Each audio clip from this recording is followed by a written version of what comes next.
بارك عليه صلى الله عليه pada Ustaz kami persilakan.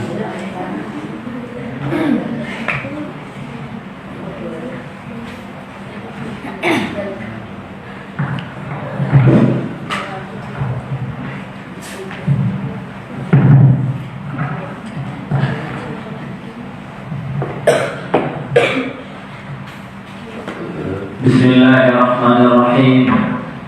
Assalamualaikum warahmatullahi wabarakatuh.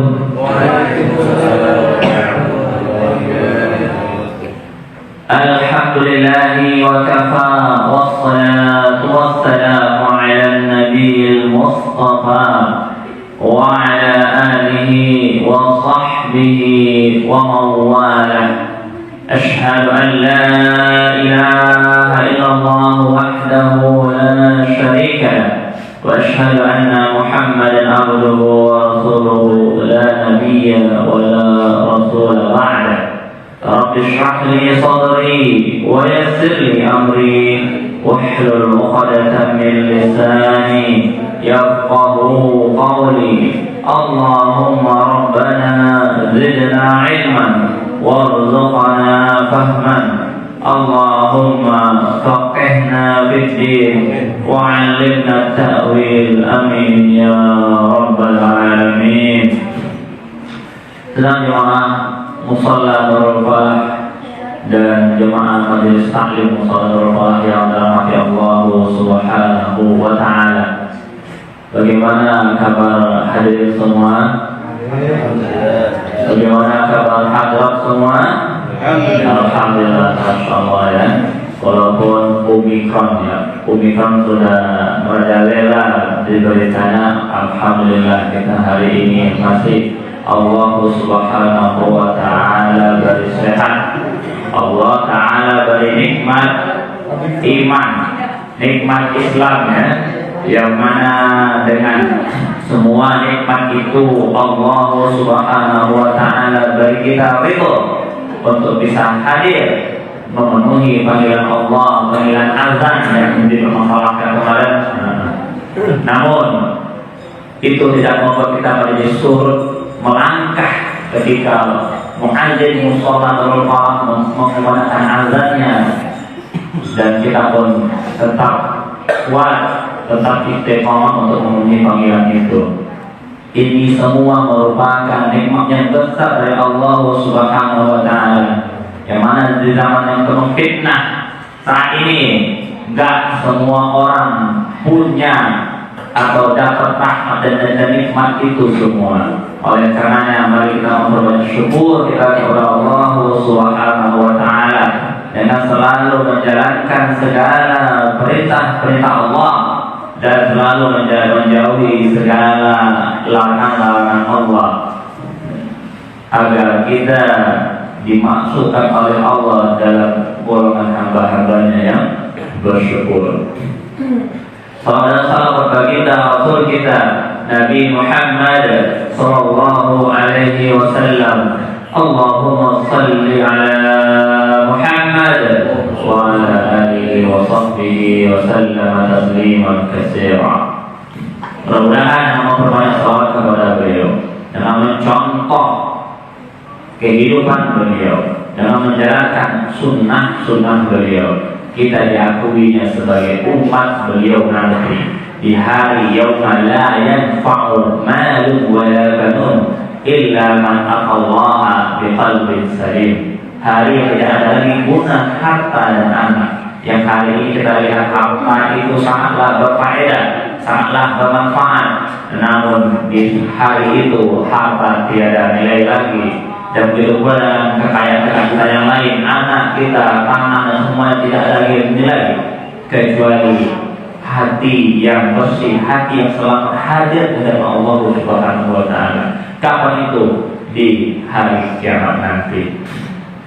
Oleh karenanya mari kita selalu menjalankan sunnah-sunnah beliau. Di antara sunnah-sunnah beliau adalah menuntut ilmu, ta'limul ta'allum ya, belajar dan mengajar. Ta'lim bagaimana dengan belajar dan kita bisa mengenal Allah Subhanahu wa Ta'ala, kita bisa mengenal agama kita Islam ini, kita bisa mengenal Rasulullah Muhammad Sallallahu Alaihi Wasallam. Sehingga apa yang tadi disampaikan oleh adik-adik semua itu, masya Allah ya. Tadi siapa ada? Istiqomah. Istiqomah. Mudah-mudahan istiqomah ya untuk menghafalkan Al-Qurannya. Kam juz'an hafizti. Sudah berapa juz hafalnya? 4 juz, masya Allah. Kalau tak wajib beliau sudah berapa tahun ngaji TPQ? Lamaan diri bersama. Hah? Oh mandiri, hafalan mandiri. Lamaan istiqomah saya kan. Oh benar, masya Allah. Ini suatu ajaib bagi DKM, pesantren guru yang ada di sini ya. Dan ini yang perlu kita selalu pelihara, mudah-mudahan masyarakat selalu mendukung apa yang dilakukan oleh DKM di Musola Nurul ini. Amin ya rabbal alamin. Oke, baik, di pagi hari ini kita akan melanjutkan kajian kita masih dalam Kitabul Faraid, Babul Asbabul Masail ya. Jadi kita masih membahas dalam kitab Faraid, ilmu Faraid, dalam bab sebab-sebab masalah. Nah, kalau di beberapa bulan lalu kita membahas tentang masalah-masalah yang sering terjadi dalam pembagian warisan, nah, atau kesalahan-kesalahan yang sering terjadi dalam pembagian warisan di kalangan kaum muslimin hari ini. Ya, itu yang sering Pak, yang sering lebih dari itu. Ada berapa poin kemarin? Ada 10 poin. Nah, tentu kalau saja sebuah kebaikan itu hadir karena suatu sebab, ya Pak, kebaikan itu hadir karena suatu sebab. Ini air teh yang ada Bapak semua itu hadir kan? Itu semuanya kebaikan insyaallah dari pagi hari ini. Itu ada sebabnya, tadi ada Bang Soleh mengatakan ya. Apalagi jika keburukan, kalau kebaikan itu dalam fitrah, ya Pak ya, kebaikan itu dalam fitrah setiap manusia, itu hadirnya pakai sebab. Bagaimana jika suatu kesalahan, suatu keburukan, pasti di situ ada juga sebab-sebab yang menimbulkan kesalahan itu timbul menjadi nyata di hadapan kita. Itu yang kita bahas di pagi hari ini. Adapun sebab yang pertama yang menyebabkan terjadinya kesalahan dalam membagi warisan di kalangan kaum muslimin. Nah, ya, tentu kesalahan menurut hukum Islam ya, bukan menurut hukum pemerintah, tapi bicara dalam hukum Islam. Yang pertama adalah sesuatu yang paling jarang terpikir oleh kita. Ya karena ini harus membaca sejarah Pak, yaitu warisan penjajah. Warisan penjajah. Jadi penjajah itu mewarisi orang-orang tua kita dulu dengan sesuatu yang tidak tepat, terutama dalam masalah agama. Dulu awalnya, di saat kami belum mendalami ilmu faraid ini, kami mengira bahwasanya kesalahan-kesalahan yang biasa dilakukan oleh masyarakat itu adalah asbab kulturisasi atau adat istiadat yang telah menjadi budaya. Jangan, menurut Bapak semua mungkin seperti itu ya. Kan sudah biasa begitu Ustaz. Ini sudah adat kita, ini sudah kebiasaan kita. Kalau warisan itu dibaginya sama rata, ya kan? Kalau hibah warisan itu sama saja. Kalau yang apa lagi? Kalau monogami itu memang sudah dari dulu. Dulu begitu pemikiran kita sebelum kita berilmu. Akan tetapi ketika dipelajari kembali, ternyata ada asal muasalnya. Yang paling jauh sebelum kita ada yaitu adalah warisan Belanda. Jadi kalau kita pelajari ada misi daripada penjajah itu hadir di setiap negara yang mereka jajah. Apa itu 3D? 3D apa? 3D itu namanya ya. Nama apa tuh? Android apa? Nama koneksi. Nama apa? Nama koneksi 3D. Hati-hati, 3D ini mungkin ini juga artinya. Saya nggak tahu juga ya.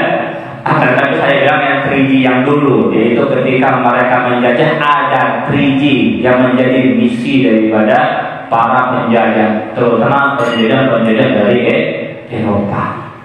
Apa itu 3G? G yang pertama, G itu bahasa Inggris, G kita ya, 3G ya. G yang pertama adalah gold. Gold itu bahasa Inggris artinya emas. Yang kedua glory, itu bahasa Inggris, bahasa kitanya kejayaan, kekuasaan. Yang ketiga gospel. Gospel itu artinya Injil. Apa makna dari 3 kata ini? God, glory, dan gospel. Kalau God berarti meraup kekayaan daripada negeri yang mereka jajah. Itu hal yang sudah masuk akal dan semua orang paham lah ya. Penjajah dalam negeri kita ya pasti nyari kekayaan, betul. Yang kedua, glory, kejayaan, kekuasaan, ini sudah masuk akal. Akan tetapi yang ketiga yang jangan terbahas, yaitu gospel, menyebarkan ajaran Kristen atau Injil. Dengan disebarkannya ajaran ini maka dirusak ajaran-ajaran Islam. Inilah yang diajarkan oleh penjajah yang menduduki negara kita ratusan tahun lalu. Ada Belanda, ada Inggris, Spanyol, dan Portugal. Semuanya sama, memiliki 3G tadi. Dan itu ternyata kerusakan, ternyata penyimpangan terjadi itu semenjak penjajah itu hadir di negara kita ini. Dulu sebelumnya tidak. Kenapa? Dulu ketika yang Islamnya sesuai melaksanakan syariat Islamnya, yang Hindu melaksanakan agamanya sesuai dengan syariat Hindunya, begitu pula dengan yang lainnya. Akan tetapi ketika hadir penjajah, mereka merubah itu semua. Karena mereka memiliki misi, mereka memiliki misi. Inilah yang menyebabkan terjadinya pergeseran nilai syariat yang tadi sudah betul menjadi bergeser menjadi menyimpang atau menjadi salah, ya. Itu warisan daripada penjajah terdahulu. Jadi ini sesuai dengan hadis Nabi Shallallahu Alaihi Wasallam. Apa kata Nabi? Ada Nabi Shallallahu Alaihi Wasallam qala jalisi sahibi wa jalisi saudi masalu jalisi salihi wa jalisi saudi kahamil tiwi wa nafihir kiri. Jadi berteman dengan orang yang baik dan orang yang buruk itu seperti berteman dengan penjual minyak wangi dan pembuat besi, ahli besi, tukang besi, ya. Fa imma hamilul miski imma ayyuhdiyaka. Adapun orang yang penjual minyak wangi bisa jadi dia akan memberikan hadiah minyak wangi. Wa imma an tabta'a minhu. Bisa jadi kamu akan membeli minyak wangi darinya. Wa imma an tajida rihan thayyibatan. Dan bisa jadi kamu akan mendapatkan wangi daripada minyaknya saja kalau kamu tidak membeli minyak wanginya. Wa imma nabiharrih. Dan adapun orang yang ketika kita berteman dengan orang pandai besi, maka imma ayyuhriqa thiyabaka. Bisa jadi api yang digunakannya untuk membakar besinya, yuhriqa thiyabaka, membakar bajumu. Wa imma an tajida rihan khabitha. Atau kamu bisa jadi mendapatkan bau besi yang tidak sedap. Ya, begitu. Jadi jikalau berteman saja dengan orang yang kurang baik, dengan orang yang tidak soleh, dengan orang yang bikin buruk, itu bisa memberikan efek negatif bagi kita, bisa merubah kita, bahkan bisa mengotori diri kita, apalagi dijajah oleh orang yang tidak benar. Ini kalau pertama saja kan dia tuh udah memaksa ya, cuma ngajak, yuk minum, yuk ini itu yang buruk-buruk gitu kan, hanya ngajak, tapi dia tidak memaksa. Tapi kalau penjajah, dia akan memaksa, ya kan? Nah, kita berapa lama dijajah kemarin oleh penjajah? Sekitar 300 sampai 400 tahun lamanya. Lama. Maka wajar kalau kesalahan ini telah mendarah daging, Pak. Ya, kesalahan dalam penjelasan ini sudah mendarah daging. Kenapa? Karena sudah dijajah dan kemudian penjajah itu pun akan menanamkan sebuah berita untuk menyalahi syariat yang telah ada. Ya, itu yang pertama ya, penyebab terjadinya kesalahan dalam membagi warisan. Yang pertama. Yang kedua, terusannya. Terusannya. Apa itu terusan kedua? Terusan daripada penjajah ini setelah sekian ratus tahun, pemikiran, keyakinan, gaya hidup daripada masyarakat di Indonesia ini dirubah oleh mereka, maka lahirlah kesalahan yang kedua. Apa sebab yang kedua? Apa sebab yang kedua? Lahirlah kompilasi hukum. Kompilasi hukum. Kompilasi apa? Kompilasi Pak? Campuran, gabungan, ya. Jadi 1, 2, 3 digabung dalam satu bagian. 3, 4, 5 dalam satu kelompok. Betul? Itu kompilasi. Maka kenapa kompilasi itu bisa hadir, bisa muncul dan diusut oleh para cendekiawan? Kenapa? Karena 400 tahun pemikiran bangsa ini telah diracuni oleh penjajah tadi. Sehingga dalam pikiran mereka bahwasanya hukum itu tidak hanya hukum Islam, ada hukum penjajah, ada hukum adat, ada hukum ini, A, B, dan C, segala macam hukum dikumpulkanlah untuk setiap masalah. Masalah waris terutama ya, yang paling sering dilakukan itu dikumpul-kumpulkan tuh. Dari warisan itu dijadikanlah dasar hukumnya. Ada dasar dari hukum penjajah, ada dasar dari hukum akal, ada dasar dari hukum agama juga ada. Jadi kalau kita buka kompilasi hukum Islam itu, Pak, kita akan menemukan di situ ada hukum syariatnya. Namun juga ada hukum penjajahnya atau blondo kalau bilangnya, atau dan juga ada hukum akal sendiri. Nah, itu yang hadir dalam sebuah kompilasi hukum dan itu disusun oleh cendekiawan Muslim tanpa sadar, Pak ya, tanpa sadar orang-orang pintar terbawa arus karena sudah terbiasa dengan yang tadi ya, dengan yang salah. Jadi kalau kita sudah biasa salah, Pak, tanpa kita sadari, kita yang akan menurunkan ide untuk membuat suatu kesalahan. Pernah punya teman yang seperti itu, Pak?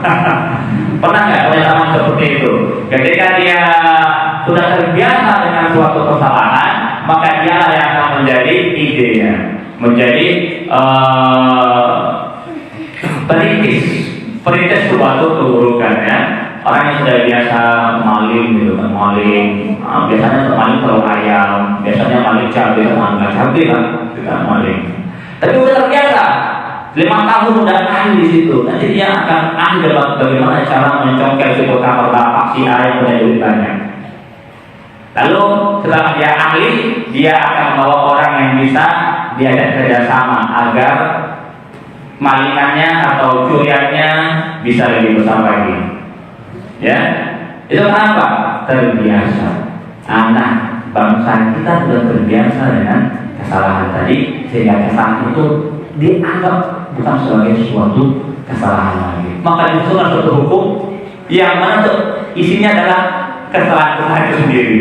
Ya, ini asbab yang kedua, asbab yang kedua, yaitu terlahirnya kompilasi hukum. Lalu terusan yang ketiga, sebab yang ketiga, setelah kompilasi hukum ini disusun, ya, disusun oleh para cendekiawan, oleh para ilmuwan, maka lahirlah suatu kurikulum, acuan dasar dalam suatu pendidikan. Kurikulum yang mana isi daripada kurikulum ini berkiblat kepada kompilasi hukum tadi. Jadi kalau kita bertanya, Ustaz, kan hari ini kenapa kok orang nggak ngerti masalah waris, banyak yang nggak paham masalah waris, banyak yang salah dalam bagi-bagi warisan. Karena begitu, apakah tidak ada perkuliahan yang mempelajari ilmu faraid dan ilmu waris? Banyak. Jadi kalau kita tanya kepada kampus-kampus yang ada di Indonesia, terutama kampus Islam, ada suatu jurusan khusus ilmu waris. Betul nggak Pak Dio? Pak Dio mungkin alhamdulillah ya. Ada kan Pak ya? Ada satu jurusan ilmu waris, ada. Dan saya tahu. Kan kami juga pernah melihat beberapa teman yang berkunjung ke sana. Akan tetapi karena dasar, ya, rujukannya sudah tidak betul, maka tidak melahirkan orang-orang yang benar-benar ahli dalam ilmu faraid. Mungkin teman-teman bilang, itu teman-teman yang kuliah di ilmu faraid itu setiap hari tentu bingung. Bab ini dasarnya Al-Quran, bab ini dasarnya adat, bab ini dasarnya hukum penjajah, bab ini dasarnya ini dan itu. Dengar, yang kuliah di ilmu faraid itu bingung jadinya mereka. Kenapa? Karena setiap hari itu dasarnya berubah. Nah, ya. Jadi tergantung mana yang paling cocok, mana yang paling cocok buat kita atau dalam masyarakat kita hari ini. Sehingga kadang dipakai hukum syariat, kadang dipakai hukum adat, kadang dipakai hukum penjajah. Sehingga tidak melahirkan generasi Muslim, generasi dari Muslim yang benar-benar mengerti dalam masalah ilmu faraid ini. Ya, itu udah 3 hal ya, 3 hal sebab kenapa kesalahan itu banyak terjadi dalam membagi warisan. Yang pertama tadi adalah warisan daripada para penjajah yang mereka mewarisi penyelewengan dalam ilmu syar'i ini. Lalu yang kedua, setelah itu terusannya, jadi turun pada setelah itu turun, yaitu lahirnya sebuah kompilasi hukum ya, yang mana yang namanya kompilasi tentu tidak murni lagi. Tidak murni lagi bahwasanya itu adalah dari syariat Islam semua. Masalahnya yang dibahas adalah syariat Islam. Yang dibahas syariat Islam, namun dasarnya bukan dari dasar-dasar Islam itu sendiri. Kiblatnya, rujukannya bukan lagi dari Al-Quran dan As-Sunnah yang sesungguhnya. Sudah banyak dicampur-campur adukan. Yang ketiga adalah suatu kurikulum yang berkiblat kepada kepada kombinasi hukum Islam.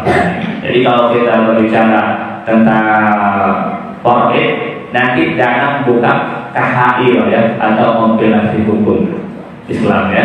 Kenapa? Karena di dalamnya banyak yang campur aduk. Yang kuliah saja bisa jadi bingung, yang akan masyarakat umum ya, yang belum pernah belajar faraid malah makin bingung nanti ya. Hari ini pakai kitab ini, hari ini pakai kitab ini. Oke baik. Nah, kesalahan yang keempat, sebab yang keempat. Apa itu sebab yang keempat? Yaitu keengganan, kemalasan, ya, enggan, malas, tidak peduli, acuh-acuh terhadap ilmu syariat. Nah, ini bukan di ranah umum ini ranah pribadi kita. Dan inilah penyebab yang paling utama. Ini adalah penyebab yang paling utama terjadinya kesalahan dalam membagi warisan, yaitu keengganan kaum muslimin, kemalasan kaum muslimin, keacuhan kaum muslimin, ketidakpedulian kaum muslimin untuk belajar ilmu syariat. Ilmu syariat hari ini sangat mudah untuk didapati, baik dari kajian, baik dari sekolah, ataupun dari dunia maya, betul?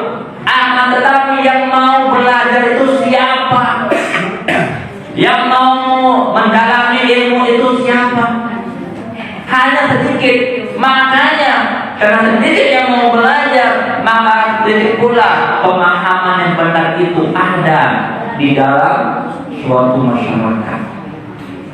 Rasulullah SAW bersabda, "Ta'allamul Qur'ana wa 'allimuhun nas." Belajar kepada manusia. Wa ta'allamu al-fara'id wa 'allimuhun nas. Dan pelajarilah ilmu faraid dan ajarkanlah dia kepada manusia. Itu pesan Rasulullah. Belajar Quran, habis belajar Quran apa Rasulullah? Ajar, pelajari ilmu faraid. Kalau kita nggak belajar faraid, kita mentaati Rasulullah apa mendurhakainya? Mentaati atau mendurhakainya?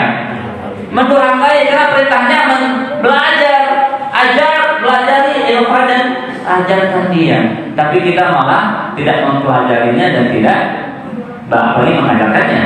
Nah, ini adalah suatu maksiatan kepada Rasulullah Muhammad Sallallahu Alaihi Wasallam. Ini problem utama yang menyebabkan poin 1, poin 2 sama poin 3 kita laksanakan. Ya, jadi kalau poin nomor 4 ini kita tinggalkan, kita menjadi rajin, menjadi peduli, menjadi mau untuk belajar ilmu syariat, terutama yang sekarang ini adalah ilmu faraid, maka kita tidak akan mengikuti warisan Belanda, kita tidak akan mengikuti kompilasi hukum, dan kita tidak akan pula mengikuti kurikulum yang tidak sesuai dengan syariat. Betul?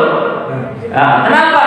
Karena kita sudah punya ilmu, sudah punya pendirian, sudah punya modal untuk memahami mana yang sebaiknya kita lakukan sebagai hamba Allah, mana yang sebaiknya kita tinggalkan sebagai hamba Allah. Tentu dan pasti yang mesti kita lakukan adalah apa yang Allah Subhanahu Wa Taala telah syariatkan, apa yang telah Rasulullah SAW sampaikan. Ya. Nah, itu empat hal yang menjadi sebab terjadinya kesalahan dalam membagi warisan di kalangan kaum muslimin. Nah, empat hal ini bisa dihilangkan sekaligus jikalau yang nomor 4 kita lakukan. Kita tinggalkan ya. 1, 2, 3 akan hilang dengan sekaligus. Namun jikalau nomor 4 kita tidak lakukan, maka 1, 2, dan 3 akan menjadi bagian dari hidup kita. Maka kita seterusnya akan menurunkan kesalahan demi kesalahan kepada anak cucu kita. Dan alhamdulillah kita hari ini sudah ada kajian faraid di sini, maka ini adalah bagian daripada untuk menghilangkan sebab terjadinya kesalahan dalam masalah warisan.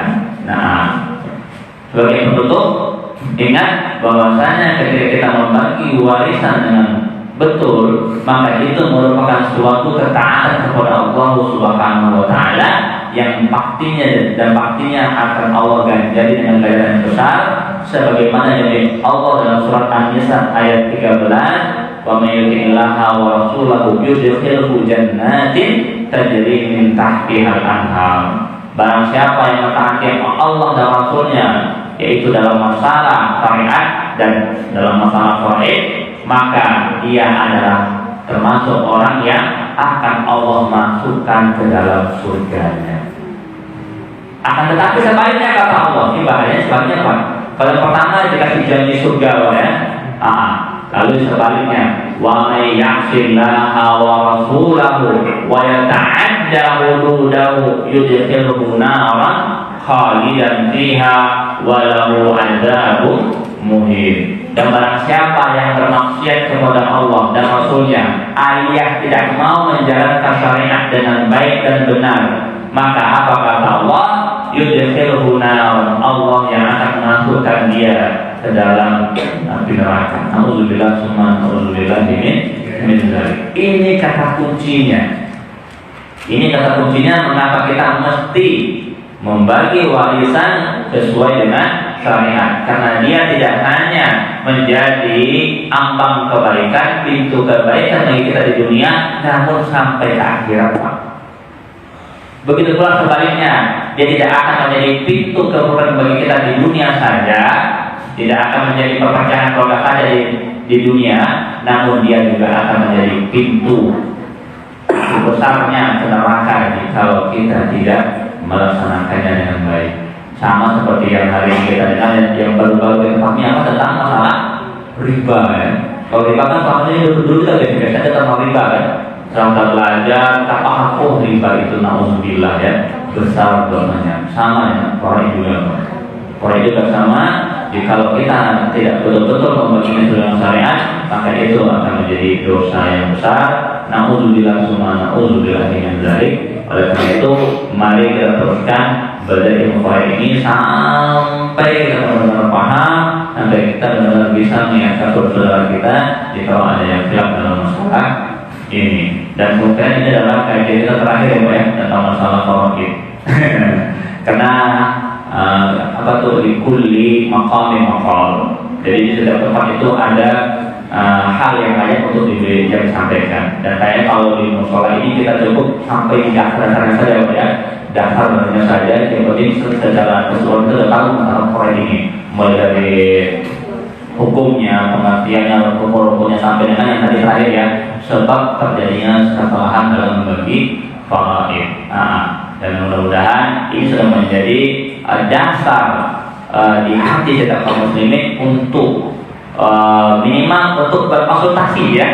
Jika nanti ada yang saudara yang meninggal, orang tua meninggal, lalu kita mau bagi warisan, minimal kita ada usaha nanti untuk berkonsultasi dengan yang ahli agar pembagian itu warisan tidak salah. Tapi yang ahli faraid ya, bukan ahli agama. Karena nggak semua ustaz ngerti faraid. Teman saya alumni mana? Saya sebutkan aja ya. Kalau luar negeri yang sekolah Arab itu ya, kayak Madinah segala macam itu. Itu kalau dalam masalah faraid Pak, mereka nggak bisa nyelesain. Mereka WA ke saya. Kalau Ustaz ini cara gimana yang begini? Kenapa? Itu tadi saya sampaikan. Karena nggak semua ustaz ngerti faraid, apalagi yang bukan ustaz. Oleh karena itu sangat beruntung jika jemaah ini sudah punya ilmu dasar tentang ilmu faraid itu sendiri. Alhamdulillah. Oke, mungkin sekian dari kami. Sudah macam ini terang saya. Sekian dari kami, mudah-mudahan Allah Subhanahu wa taala berkahi apa yang kita dapat di pagi hari ini, dan Allah Subhanahu wa taala beri kita kekuatan untuk amal dan kekuatan untuk menyampaikannya kepada saudara-saudara kita, kepada keluarga kita dan kepada orang-orang yang kita cintai, semua kaum muslimin kan. Oke, baik. Sekian kami, wallahu a'lam. Jika ada pertanyaan persilahkan. Ada pertanyaan apa? Pak, iya Pak. Iya, Ustaz. Terkait HKI, hukum kompilasi Islam. KHI. Memang itu ya HKI. Memang itu yang dilaksanakan dalam bagian waris pada saat kita bertanya kepada misalnya ke KUA, betul. Dia punya dasarnya pakai HKI. Namun pembahasan tadi bahwanya dia meniadakan adanya HKI, kompilasi hukum Islam. Karena berdasarkan analisa ayat 11 sampai 12. 11, 12, 14. Dasarnya itu bahwa umat Islam yang berbalik kepada Al-Quran dan Sunnah, tidak kepada HKI, hukum kompilasi Islam. Karena di situ berkompilasi dengan hukum-hukum adat, berkompilasi dengan hukum-hukum warisan Belanda. Lalu bagaimana sikap kita? Satu itu. Kemudian yang kedua, masih ada masyarakat beranggapan bahwasanya orang yang menikah di bawah tangan Siri ya, nikah siri, itu bagi yang sah nih, anggapan orang yang sahnya bahwasanya dia tidak berhak mendapatkan waris karena dia nikah siri. Padahal tidak seperti itu. Zaman dahulu nggak ada itu KUA, nggak ada itu namanya administrasi itu. Yang jelas syarat dan rukunnya terpenuhi sah. Lalu bagaimana kita memandangi seperti itu? Oke, baik. Masya Allah ya, pertanyaannya bagus sekali. Yang ada juga bagus, itu tinggi ya. Oke, baik. Yang pertama adalah tentang KHI ya. Yang mana kalau kita hari ini bertanya kepada KUA ataupun yang tentang pemerintah ya, agama itu yang pemerintah Kemenak segala macam itu. Tentu jawabannya beliau nanti akan berdasarkan KHI itu sendiri. Karena itu kalau kita sudah menjadi kurikulum tadi kan, kurikulum di semua pendidikan, bahkan di semua instansi pemerintahan di bidangnya. Nah, namun isinya tadi saya bilang nyampur ya, nyampur. Jadi KHI itu kalau kita membahas masalah pernikahan itu masih pernikahan, Pak. Saya udah baca juga KHI pernikahan rukunnya betul sesuai dengan pernikahan. Adanya yang menikah, kemudian kabul, kemudian wali, saksi, lengkap kan? Tidak salah ya. Tapi ketika warisan nyampur Pak, ini masalahnya ya. Nyampur isinya dan sesuai dengan ada yang betul dan masih ada yang betul masih ada juga. Akan tetapi ketika pembahasannya masuk ke pembahasan, beda pula dasar hukumnya ya. Ketika ini nggak sesuai kayaknya menurut kita, menurut nafsu mungkin ya, nafsu atau kebiasaan hari ini diubah. Maka bagaimana cara kita untuk menanggapi hal ini? Saya begini aja Pak ya. Jadi beberapa dari pegawai Kemenang yang sudah aktif di Kemenang, terutama Kemenang daerah kita sudah lama sudah rekam ya. Itu belajar saya, belajar olehnya. Itu pegawai itu sudah saya.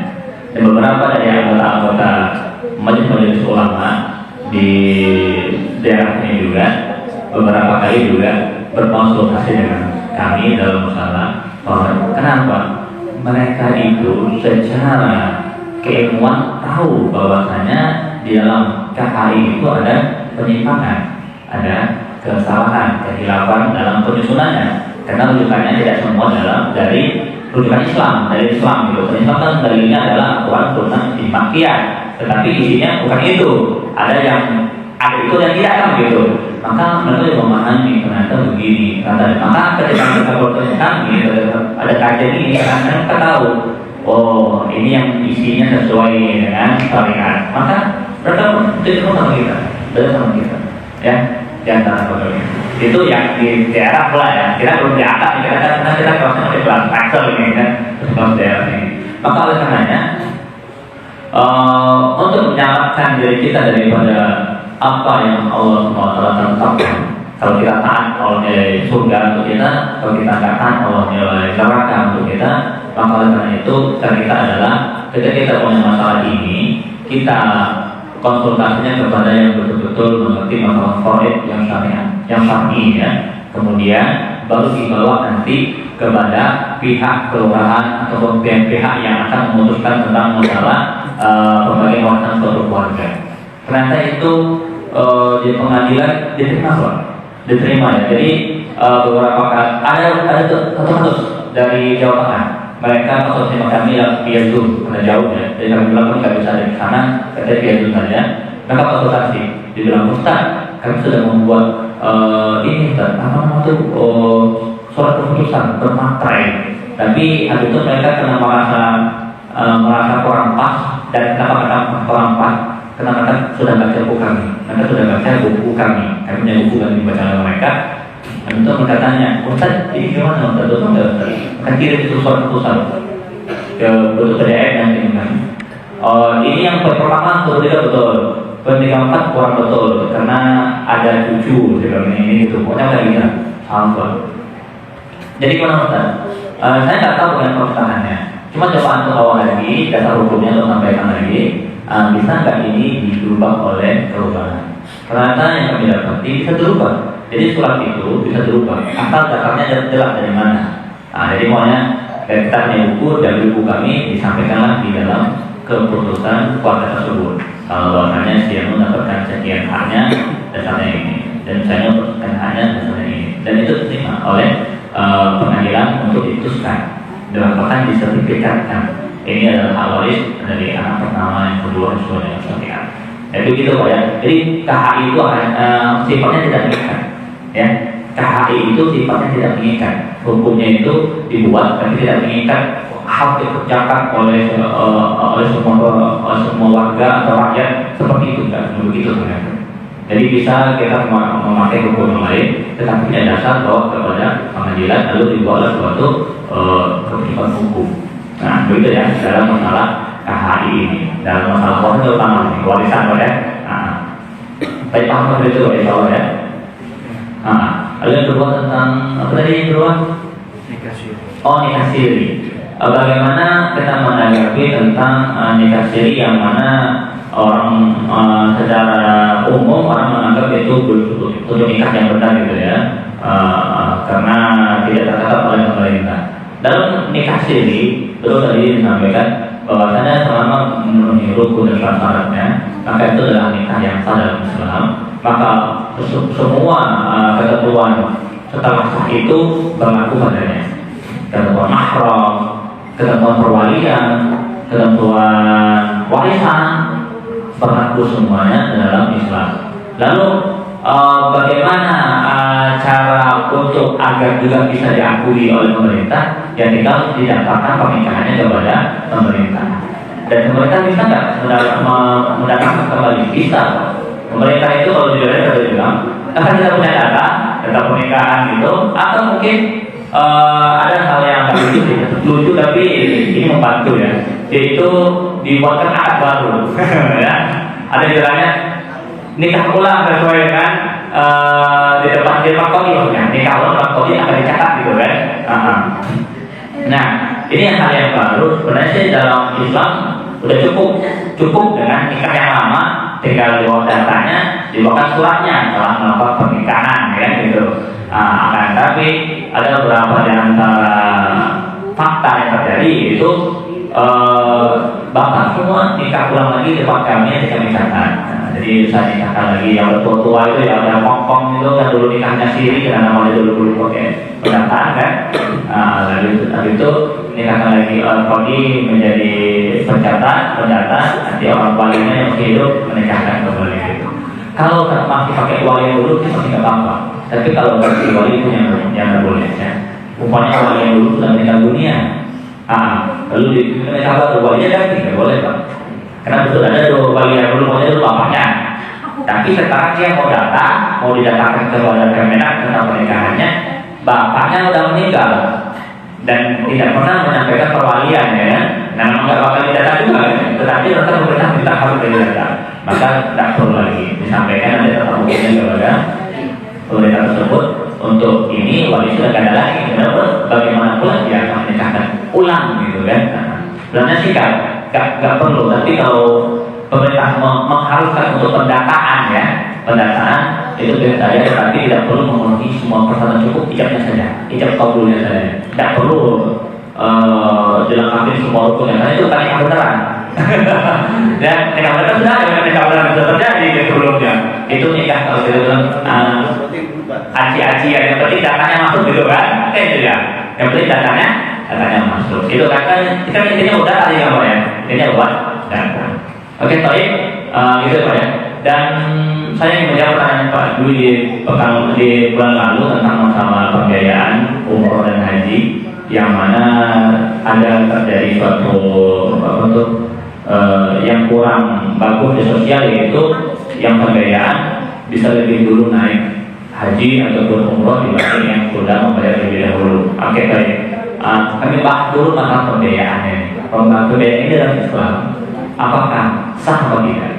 Maka karena dalam masalah baru, maka kita merujuk kepada data hukum yang baru. Maka kami telah membaca Fatwa MUI nomor 004 dalam Munas MUI tahun 2020 ya, 004. Nanti boleh dicari Fatwa MUI nomor 004, nomornya 2 kali 41, Munas MUI tahun 2020. Apa inti daripada fatwa MUI tersebut? Isinya adalah bahwasanya pembiayaan itu diperbolehkan,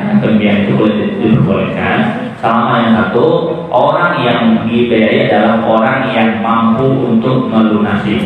Mesti dia punya aset yang bakal dipenuhi, baik aset gaji kan, usaha kan, ataupun aset yang bukan tabungan betul ya, tanah ataupun rumah yang bisa jika nanti tidak mampu dia jual dan menjadi bahan pembayaran. Yang kedua, tidak ada mengandung akad ribawi. Lalu yang ketiga, dilakukan dalam suatu instansi pembiayaan syariah. Itu intinya. Jadi untuk pembiayaannya boleh. Namun yang kami tanyakan kepada beberapa pihak adalah, apakah ada yang namanya pembiayaan ini didahulukan untuk mereka dan bisa mendahului orang yang telah mendaftar terlebih dahulu. Ternyata kalau dalam jawaban mereka, jawabannya adalah tidak bisa untuk mendahului, kecuali yang pembiayaannya adalah haji ONH plus ya Pak ya. Itu bisa untuk mendahului. Namun itu kan bisa, tapi hukumnya bukan begitu. Hukumnya bagi yang tidak, bagi yang mendaftar lebih akhir, maka dia harus lebih akhir berangkatnya, bukan lebih dahulu. Maka kalau dia mendahului, maka itu masuk dalam kategori zalim kepada yang lebih dahulu. Maka itu tidak boleh lagi, karena apalagi Indonesia kan urutannya ataupun antriannya panjang gitu ya. Maka itu tidak boleh, itu belum terima. Tetapi pembiayaannya boleh Ustaz. Pembiayaannya menurut Fatwa MUI nomor 004 Munas MUI tahun 2020 itu diperbolehkan selama terpenuhi syarat-syarat yang tadi. Itu pembiayaannya. Sedangkan mendahulukan orang yang mendaftar di akhir dibanding orang yang sudah mendaftar lebih dulu dengan jual tanah mungkin ataupun dengan yang lainnya, maka itu adalah sebuah kezaliman. Makanya kalau itu terjadi pada diri kita atau dalam kita sangat mengingatkan, antum berusaha sekarang, ya antum urutannya sekarang si abang itu sudah datang kemarin, gitu kan? Jangan pula antum mau haji sekarang pula dibanding dia mau haji 2025. Antum datang hari ini, antum haji 2024 kan gitu kan? Mungkin gitu. Maka sampai ke itu kan? Karena itu nanti menjadi tanggung pribadi kita. Kita menzalimi saudara kita atau berarti merebut antrian ya, merebut antrian aja di warung tak boleh, lagi masalah haji ya kan? Ya kan Pak? Merebut antrian di warung kita bisa dijaga di belakang nanti. Apalagi masalah haji merebut-rebutan kalau ya. Oke itu ya untuk jawaban yang kurang malu tentang masalah pembiayaan umroh dan haji. Hukum pembiayaannya boleh jadi kalau memenuhi syarat. Namun hukum menyerobot antri itu zalim, ya. Hukum menyerobot antrian orang yang lebih dulu itu zalim. Makanya kalau itu dari kita jangan sampai terjadi pada diri kita ya. Akhir baik, barakallahu fiik. Ada yang lagi? Cukup insyaallah ya. Oke, mari kita pertemuan kita di pagi hari ini membaca doa kafaratul majlis. Subhanakallahumma wa bihamdika asyhadu an la ilaha illa anta astaghfiruka wa atubu ilaik. Assalamualaikum warahmatullahi wabarakatuh.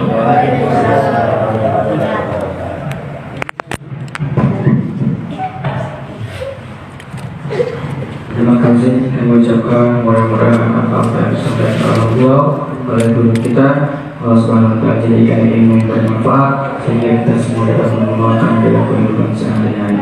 Amin amin ya Allah.